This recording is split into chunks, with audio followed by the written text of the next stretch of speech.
Questi sono i sotterranei del Palazzo della Ragione. Ci troviamo a Padova.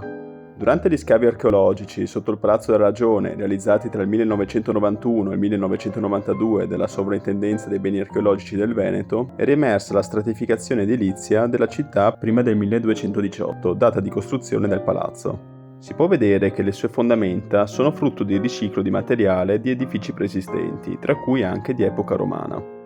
Qui si possono trovare i resti di un edificio pubblico di grandi dimensioni, di una casa-torre del XII secolo, di un edificio abitativo, di una strada, di un fossato, di un pozzo di epoca romana e di una cantina con volta a botte. Invece, sotto Riviera Tito Livio, in corrispondenza di Piazza Antennore, è possibile vedere i resti di Ponte San Lorenzo, l'unico interamente conservato fra gli antichi 5 ponti romani di Padova.